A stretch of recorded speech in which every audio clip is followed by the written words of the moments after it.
Hello and welcome to the fourth lesson where we'll be learning about list and the for loop. If you remember, last class we discussed about the while loop and we said that there's two different types of loops, while loops and for loops. Well, now we'll be doing the for loop. But before we get started, let's just do a quick worksheet review from last class. Now, for question one, we basically just have a bunch of Boolean statements using a bunch of logic gates and you have to find whether they evaluate to true or false. So if you remember the order in which this is done, it's not, then and then or. So this would evaluate to true and true or true, which would be true or true, which would be true. And again here we evaluate and first, so we have true or false, which becomes true. This is evaluated first, you get true and false, which equals false. Here we have true because the not is evaluated first, like here. And then the and is evaluated. And then of course the or is evaluated to get true.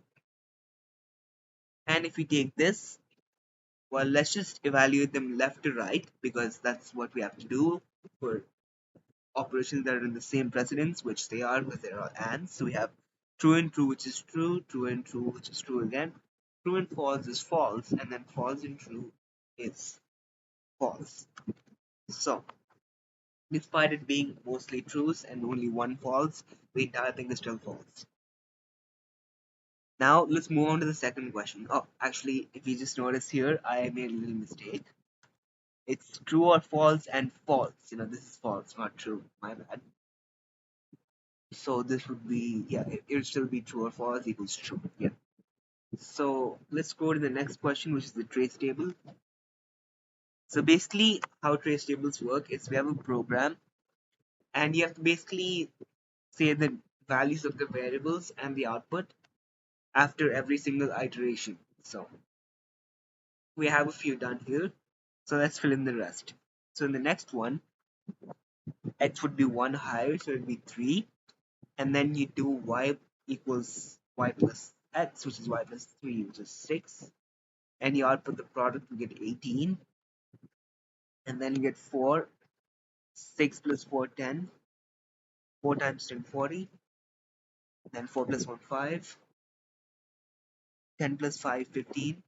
And then 15 times 5, 75. Moving on to the third problem, which is our first coding problem here. We have class average. So a class has a certain number of students and each of them have an integer grade from 0 to 100. So output the average grade as a float. So basically the inputs are first you get the number of students, then you get the grade of each student, and then you have to output it. So for example, you have 2, so 2 students, and then you get 2 grades after that. Now obviously if you think about the problem, we're basically just taking in a bunch of inputs repeatedly. So think about it, we're doing something in a loop. So obviously we use a while loop for this. But how would we use it? Well, the number of iterations to go through is basically you're given the problem itself. So we can go through that. We can take number of iterations. Number of iterations equals the first input. So we can take that as an integer. Okay, never mind that. And then we can just have a variable that keeps track of it. Let's say I. So we have I equals 1 for iteration 1. So then we can say while I is less than or equal to the number of iterations. So it just keeps running that many times. You can also do 0 and then less than or equal to 0, but I personally find it more intuitive to go like this. So what we do is we take the input as the grade. It's an integer grade, so we can take that. And then we can add the grade to something. So we can take the sum of grades here. So sum of grades, you add the grade to that. And then you just print out sum minus the number of grades. So that's just the number of iterations. There we go. Now, if you want to test this out with some test cases, well, we can just do 85, 86.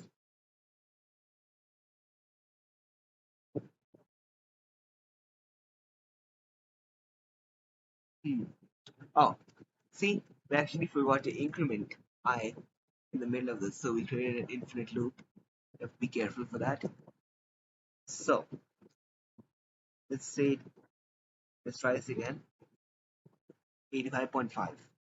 Now let's try one of the other test cases, 4, 0, 100, 100, 100. And then you get 75 as expected. There you go. Now moving on to the last problem, sum of odd numbers. So you keep taking integers as input until the user inputs the number 0. So you just keep taking inputs, let's say 1, 3, 10, -2, whatever, until you get a 0. And then you output the sum of all odd numbers out of the given integers. So the input is just a bunch of integers that include 0 in it. It has to stop at some point. The output is the sum of all odd numbers in that as an integer. So let's go. Okay, but I gotta fix the formatting here. Yeah, there you go. So now we of course have to use another while loop because we have a bunch of repeated things coming and you have to do it every time. But you don't know exactly how many times you want to do it when you get it. And there's no set condition either because what you get is based on the input, which is taken inside the loop. That's exactly what we're looping. So what exactly do we do here? Well, this is where the break command comes in. So for the condition, well, we can just set it to always be true until it's broken. So you can just put while true. And then you can take the input, right? We can take the number as input, the integer input, since they're all integers. And what we do is if the number is 0, then you just break it. And if not, well, you have to add all odd numbers. So it's an odd number, so num mod 2 is 1. Then, well, we have to add to something, so we can take right? And then we can do sum plus equals num. And then after all that, you can print the sum. So let's try it with some numbers. First, let's try it with like all even numbers. Of course, it's going to return 0. If we try it with say 1, then a bunch of other even numbers, it's going to be 1 because that's the only odd number. Let's say multiple odd numbers. Let's say 1, 3, 5, 2, 0. So it's just 1 plus 3 plus 5, which is 9. So it works.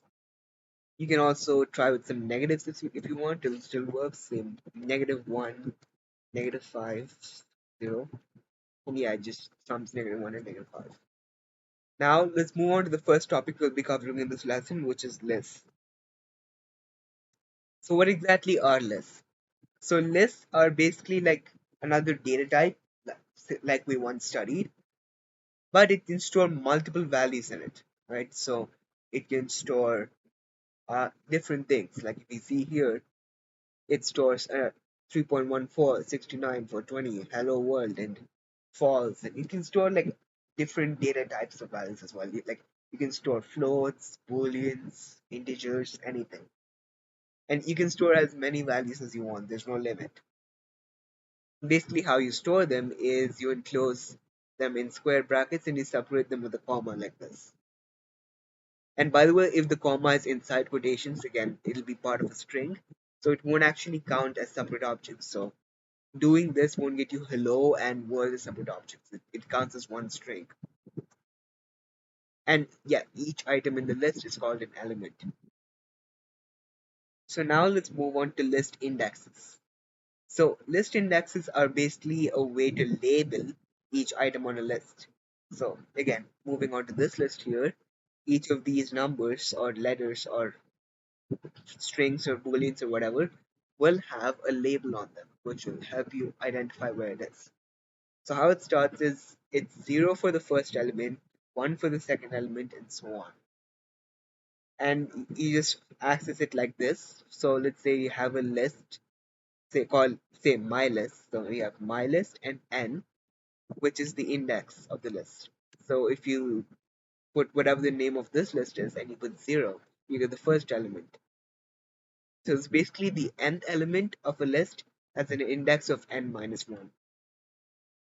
Now, if you look at an example here, we have age list. So age list 0 would be, you know, index 0 would be element 1. So that would be 20. So age list index 4 would be that plus 1. So fifth element. So 1, 2, 3, 4, 5, 48. Now, let's look at another case for indexes, which is negative indexes. Now, we've looked at what happens if you use indexes 0, 1, 2, etc. But you can also use negative ones. So basically, it's that element from the right. So index negative n is the nth element from the right. So negative 2 is the second element from the right. So again, as we see here, age list negative 1 index would be first item from the right. And negative 4 would be the fourth item from the right. So 1, 2, 3, 4, 34. Now the reason it's negative 1 and not negative 0 is because negative 0 and 0 are the same thing. So if we allowed for both, then 0 it would confuse whether 0 is this or that. So 0 is specifically this, and then negative 1 is this, negative 2, negative 3, and so on. Now let's experiment with indexes in a compiler itself. So again, let's say a name list this time. Let's start with strings. So let's say we have John, Mary, Mary, Jack, Bob, and say Elizabeth, right? Some pretty basic names, but whatever, they work for example.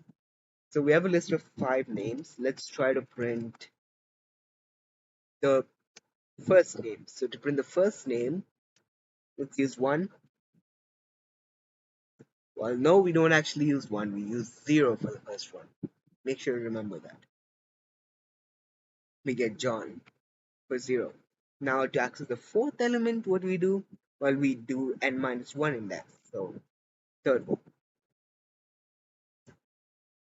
Now let's say you want to access the third name from the right. Well, you do negative 3, not negative 2, negative 3. Keep in mind. It goes negative 1, negative 2, negative 3 from the right, but from the left it goes 0, 1, 2, and so on. It might be a bit confusing at first, but you'll get the hang of it. Now let's moving on to actually adding and removing stuff from the list. So we know how to access stuff from the list, but how do you add stuff, remove stuff? Well, let's see. To add an element from the list, you use the inbuilt function .append. So how it works is you take the name of the list, whatever the name is, and then you put that .append and whatever you want to add, and it adds that item to the end of the list. Now, let's say we go back to the name list and we want to add another name in here. So we just remove the print, and we take the name of the list and then we append the name. Let's say you want to add Adam. So now if you print the list, we get John, Mary, Jack, Bob, Elizabeth, and Adam. Right? Now to delete an element from a list, there's 2 ways to do it. So you can either use the command del, so which basically deletes an element by its index. So we can take del and list name, whatever the list name is, and of that index. So if you put del list name 2, you will remove index 2, which is the third element from the list. Or we can do dot remove if you want to remove by the item name instead of just the index. And it just removes the first occurrence of that item. So if there's multiple, let's say there's 2 Elizabeths in our name list, it just removes the first Elizabeth that you have in there. Again, let's try this out with our name list. Now let's say we want to remove 2 names. So firstly, we want to remove the second name from the list. So we remove name, we use del name list 1, right? Because that's the second element. And then we want to remove Bob, right? Now, just to test the whole first occurrence thing, let's say that we have another Bob in here, right? We have two Bobs. So you want to remove the first Bob you see. So we do nameless dot remove Bob.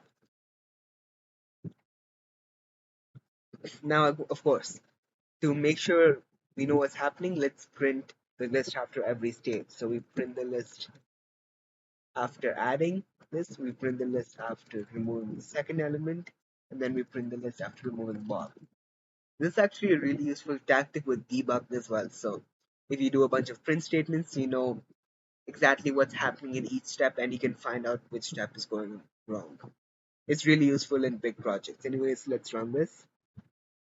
So after the first thing, Adam is added. After the second thing, it removes the second name here, so which is Mary. It removes Mary, and then it removes the first mention of Bob. Keep in mind that there's still a Bob here. It just removes this Bob. Now let's move on to for loops. Now, what exactly is a for loop? So a for loop is a type of loop that runs once for each item in a set of items. Now, this could be either the characters of a string or it could be elements of a list. So the format of a for loop is written as follows. So you have for some variable in some other variable. So in this, variable 2 is basically the string or the list that you're going through, and variable 1 is basically what you assign that to. And it just basically runs as many times as the length of the string or list you give it.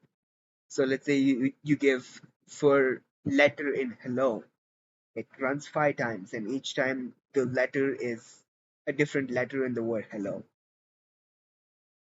Now here's an example of a for loop to clear things up. So let's say we have this list 10, 20, 50, and then we have for item in that list. So what it does is it goes through the loop 3 times, and each time it assigns item a different number in the list. The first time item is 10, then it's 20, then it's 50. And let's say you're printing item minus 3 every time, well, you'll just get 7, 17, and 47 because that's 3 less than those numbers. So now we're going to learn about a useful function, inbuilt function, that is used a lot with for loops. So it's basically a function that creates a list of numbers based on the input. So if you put 3 in, okay, so you can put up to 3 parameters in here, right? You can put 1 parameter, 2 parameters, or 3 parameters. Parameters are basically the inputs you're putting in here. So if you put range with one number, it returns a list of numbers going from 0 to that number minus 1. So if you put range 4, it will create a list 0, 1, 2, 3. So you can also have range between two numbers, right? So range number 1, number 2, or range A, B. So it returns a list of numbers going from A to B minus 1 with a difference of 1 between each number. So let's say we do 1 comma 3 instead of just 3. It would be the numbers 1 and 2. You don't have 0 in there because it starts at 1 instead of 0. Now if we take range of, but with 3 parameters, so we have A, B, C. So it returns a list of numbers going from A to B minus 1, similar to just putting A comma B. But the difference is not 1, it's C each number. So let's say we have range 3 comma 10 comma 2. It just gives you 3, 5, 7, and 9. So it's basically a difference of 2 between each number. So here's some examples of this command in action. So range 3 would just give 0, 1, 2. Range 3, 8 would give you 3, 4, 5, 6, 7. And range 3, 8, 2 would give you 3, 5, 7. Now let's look at how it's used in for loops. So it's commonly used to make the loop run like a certain number of times, like 4 times or 10 times. If you know exactly how many times you want to run it, it's really useful. So if you take for I in range 4, it runs exactly 4 times, with I going from 0 to 3. So It's basically like saying for I in 0, 1, 2, 3, then just write for I in range 4. So it's really useful because if you want a for loop to run exactly 100 times, you don't have to create a 100 item list. You can just do for I in range 100. So you can also, if you want the I variable to represent different things instead of just, you know, a number going 0 and onwards, you can use the other forms of the range command as well. It's really useful for loops. Now let's see this thing in action. Now let's go back to our name list that we have here. Now we'll just remove all these edits. And just to test this with a string as well. Let's try something. Let's not call it string. Yeah, let's just call it string. I'm a bit lazy with the name. Let's just put something simple like hello as a string. So let's try going through every item in the string. So we can say for a letter in string, you print whatever comes to the letter, right? So it should come every individual letter in different lines. So we have H, then E, then L, then L, then O. So what exactly this is doing is it's going through each letter in this. So and it's assigning that to letter, right? So it's going letter equals H, and then you print the letter equals H, and then letter equals E, it prints and it assigns that to letter, and then it prints E, and so on. Now again, you can do this with the name list as well, except they aren't exactly letters; they're names. You can put name in that. You can also put letter in there if you want. It functionally makes no difference, but like it doesn't make sense to call them letters. Then there you go. Now let's try this with the range function. Let's say for a number in range 5, print the number. Now of course it was 0, 1, 2, 3, 4. Let's say we want to customize our range a bit. So let's say 5 to 12 in increments of only 3. It prints 5, 8, 11. And make sure to remember when using this command, the second parameter, it doesn't actually include that. So if you do 5, 11, 3, you might think, okay, it might go 5, 8, 11, right? Because there's 11 here. But no, here we have A, B, C, A to B minus 1, not to B. So if you print this, it comes 5, 8 instead of 5, 8, 11 like you'd expect. Oh, and also keep in mind that the inputs have to be integers for the range function. So you can't just do something funny like, okay, you want to put a decimal. This won't allow that. All of these have to be integers. So, same with all the other stuff as well. Let's say you want to make the increment 0.5. Well, that's just not possible in this range. Now let's move on to some practice problems. Now for the first problem, it's pretty straightforward. You have a list, but this time it's not actually an input, but rather you have the list already in your program. So just you have a list named numList like created in your program with a bunch of numbers in it. Just put whatever you want for the sake of testing. And then you use a for loop to find the maximum number in that list. So I'll let you solve this problem on your own. Try to do that. So just pause the video and try it on your own.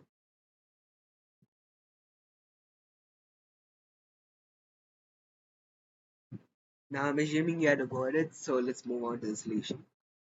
So first, again, let's create a list called numList, and let's just put some arbitrary values in there. Of course, we're trying to find the maximum number, so let's not do any funny things just like putting a word. That won't work.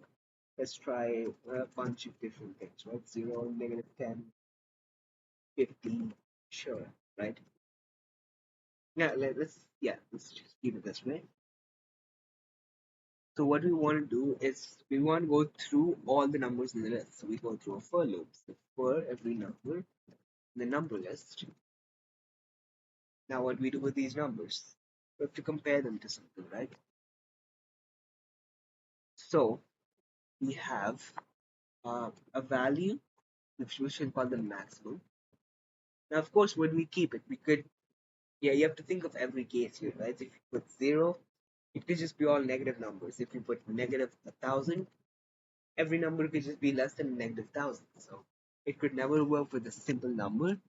So an easy way to deal with this is just to make the first element the number to put here, and it just compares everything to the first element, see if anything's less than that. I mean, more than that, right? It's we're trying to find the maximum, not the minimum. So how this works is you're going to take the number and you're going to compare it to the maximum. So if it's greater than the maximum, then the maximum is that one.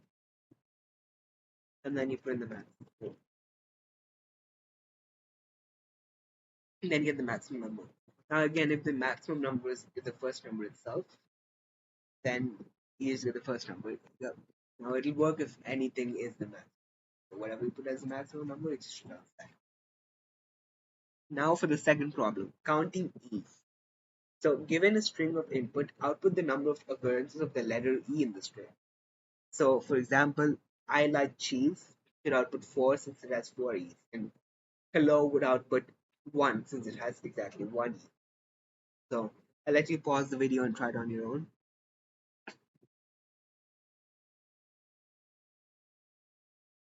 So I'm assuming you had a go at it, so let's move on to the solution. Now this time we actually do have an input which is a string, so we can just put that as string input. Now we don't have to convert this because inputs are automatically taken as string by default. Uh, Now we go through every letter in the string and we have to count the number of E's. So if that letter is E, then well you have a count to keep track of, and you add one to the count every time you see an E. And well, okay, you have to put this in quotation marks because you have to keep in mind these are strings, and the letter itself is also a string. So yeah, then you print the count to get the number of E's. So again, let's try it with I like cheese. That should come as 4 E's. So let's try a different sentence. Let's say, um, here, let's just put our channel name Python Made Easy. Well, would you look at that? There's a lowercase e and an uppercase e, so there should be 2 E's here. But it only shows us one because we only consider the lowercase e when in the conditions. So it should count both the lowercase and the uppercase. So if it's either lowercase or uppercase, then you can add one to the count. So again, if we put our channel name here, we have 2. There we go. Again, this is why it's important to try and test edge cases. You'll find stuff like this, which would have otherwise made a report flawed. And now that's the end of the lesson. As always, check this week's worksheet out in the description. It'll be really useful to learn these concepts, and the solutions will be discussed next lesson. And until then, thank you for watching.